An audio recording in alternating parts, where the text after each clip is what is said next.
Okay, interrupts can be classified in one other way. There is another way to classify interrupts. Okay, either interrupt is going to be maskable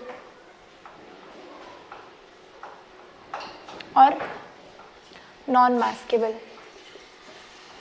Okay, what is the difference here is, maskable interrupts can be delayed. We can delay maskable interrupts. These can be delayed. We can do masking, okay. For some reason, if you are executing some important program and do not want any interruption, you can just mask these interrupts. Fine, they can be masked, can be delayed. Even if an interrupt is raised, will not be bothered. Okay, but this non-maskable interrupt, they cannot be delayed. They have to be serviced. Have to be serviced in any case. Have to be serviced in any case. So, of all the interrupts that we have learned, trap is a non-maskable interrupt. Trap is a non-maskable interrupt. Okay, already also I told you that trap is given in cases when there is a huge problem, like the power supply, there is a problem with power supply or something, some big problem, only then we are giving trap. So trap is a non-maskable interrupt. That is, if the trap pin is made high, it has to be served. ISR of trap has to be executed. This cannot be masked. Other instructions which are RST 7.5, RST 6.5. Okay, all these can be masked using some instructions. So SIM, set interrupt mask, and DI, disable interrupt. These are the two instructions using which you can mask these three interrupts, and INTR can be masked using DI. So we are going to see how using these instructions we can mask the interrupts, what happens after masking, what all can be masked, what cannot be. But for now we have learned two classifications of the interrupts. So one is vectored and non-vectored. Vectored interrupts are those which have fixed address. They are going to go to fixed memory location.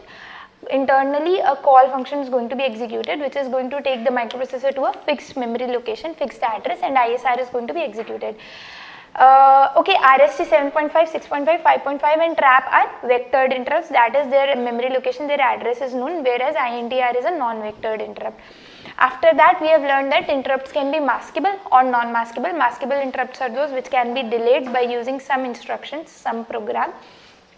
RST 7.5, 6.5, 5.5 and INTR are maskable interrupts, and trap is a non-maskable interrupt, that is it has to be serviced in whenever this pin is raised, it cannot be delayed.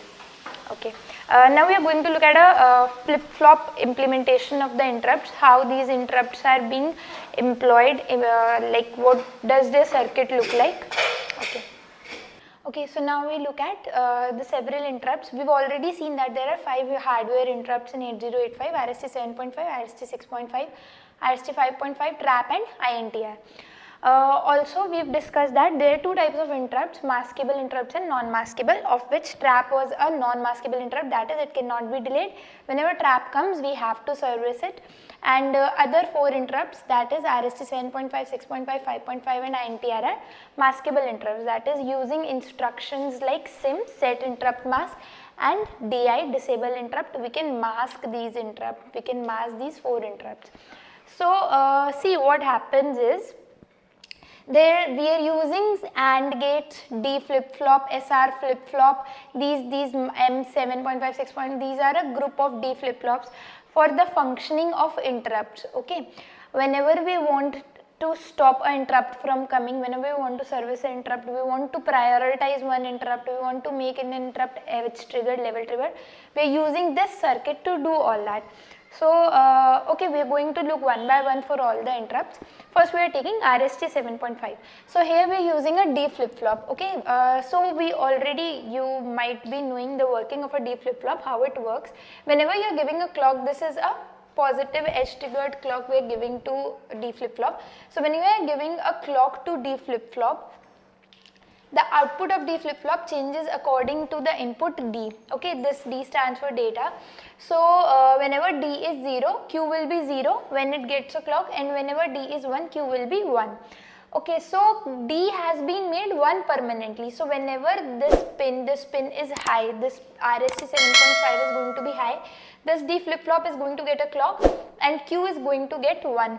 When Q gets 1 means this interrupt has come.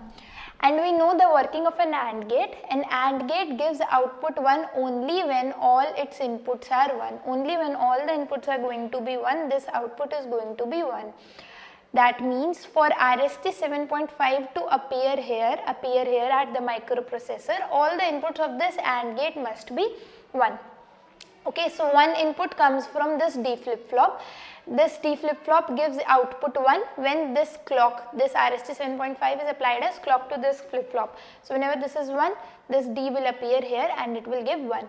This M7.5 is mask 7.5. This is to mask an interrupt. Okay, masking is used whenever we want to disable a single interrupt but want to keep enabled all the other outputs.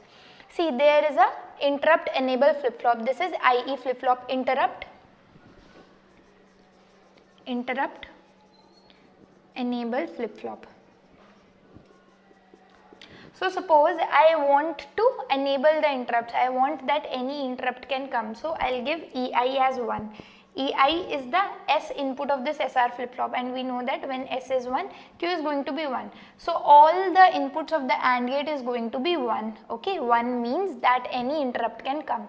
But suppose I want that any interrupt can come but this RST 7.5 should not come. So for only masking one of the interrupts, I want all the other interrupts to be enabled but only one interrupt to be masked. Then I can use this series of D flip flop, this M7.5, M6.5, M5.5. This is a series of D flip flops which is used to mask a particular single interrupt. Other interrupts are unchanged. Okay, so what happens here is, see, if EI is 1, that is enable interrupt, then all the input of the AND gates are 1, any interrupt can come. But if I make R as 1, if I make R as 1, to make R1 there are 3 options. One is DI is disable interrupt. Either you select this option, disable interrupt. If you are disabling the interrupt, R is 1. See, this is a OR gate. OR gate, functioning of OR gate is if any of the input is 1, the OR gate will give output as 1. So if any of these options is 1, this flip flop will be reset. Reset means 0 will appear here. If 0 appears here, the 0 will appear at input of every AND gate and every AND gate will give output 0. That is, no interrupt can reach the microprocessor. So if you disable interrupt, there are instructions to do this. Okay, there is a programming. We'll see that after this. So if disable interrupt is done, reset in, okay, this resets the microprocessor. Okay, this is reset in bar. If this is active low signal, so if you are giving this as 0, see, there is a bubble here, this complements this input, it will appear as 1 here, reset in bar. Then also this interrupt enable flip flop is reset and gives output 0.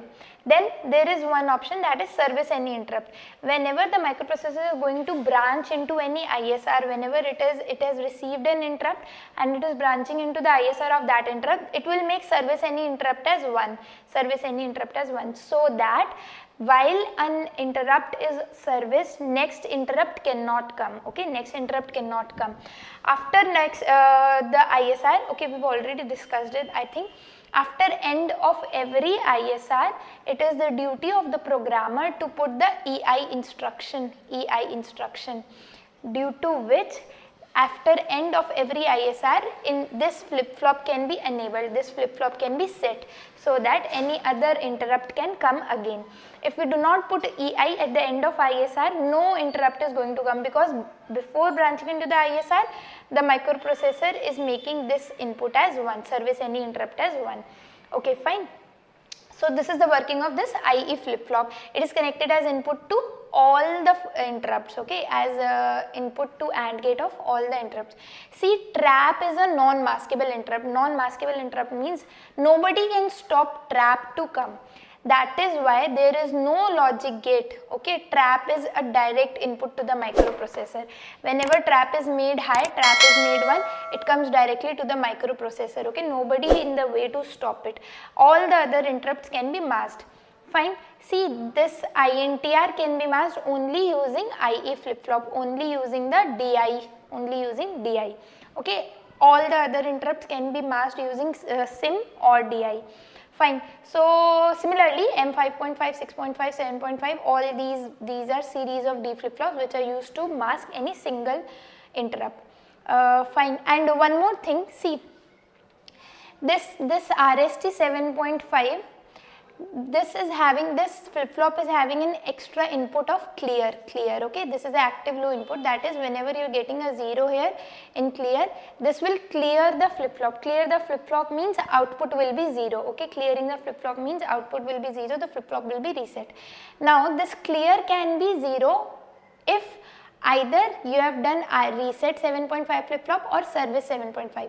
Whenever microprocessor is going to service this RST 7.5, it is going to make service 7.5 as 1, service 7.5 as 1. Okay, why? See, what happens here is, even if this RST 7.5 is 1 for a very small duration, this Q gets 1. Okay, even if this is a pulse like this will be stored. Okay, every time this is going to appear, RST 7.5 is going to be appeared.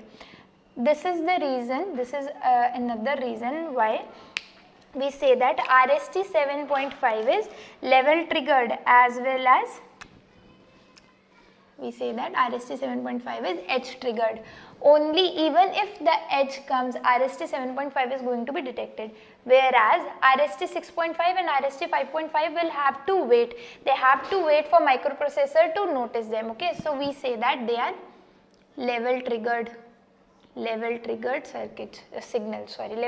signals. Why? Because they'll have to wait for the microprocessor to notice them. Fine, they'll have to wait for the microprocessor to notice them. This is not the case with RST 7.5. It is a edge triggered signal. Edge triggered. Okay, even if an edge comes, the microprocessor notices.